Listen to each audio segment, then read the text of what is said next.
That story to this one, no parent ever wants to even think about either of these. Yeah, for the second time this year, a preschooler has been pulled from a backyard pool. This one happened over the weekend near 39th Avenue in Dunlap, and tonight that little boy's family is speaking out in the wake of a terrible tragedy. Nick Vinzant is live tonight with the story you'll only see on ABC 15. And Nick, I can't imagine how hard it was for his family to talk about this.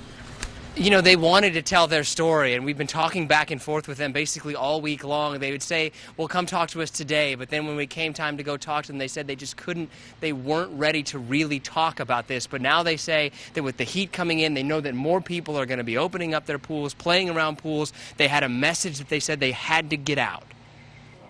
When we talked to Shannon Bart, we stayed in the front yard.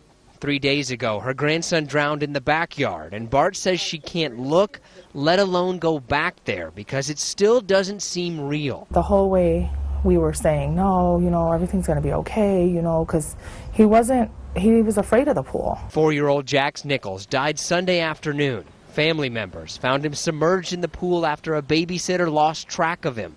How it happened isn't clear. It's just a horrible experience because there's no answers. There's a ton of questions, but there's really no answers. Struggling to pay for funeral costs, the family has launched a GoFundMe page dedicated to Nichols' memory.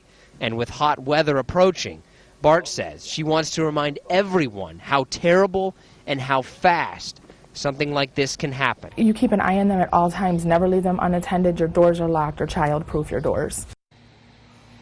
Now, we're working on getting a link to that GoFundMe page up on our website, abc15.com, and we're also working on a story at 6 o'clock. We'll show you some simple tips that firefighters showed us that can help protect you and your family. Yeah, good reminder for a lot of people in the valley to hear. Thank you so much, Nick. So far this year, 2 children have drowned in the valley. Both were under 5 years old, one happening in Phoenix, the other in El Mirage. We're told 4 adults have also died in water-related incidents so far this year. And temperatures are expected to reach 100 degrees this week in the valley, and so many of you turn to the pool to keep cool.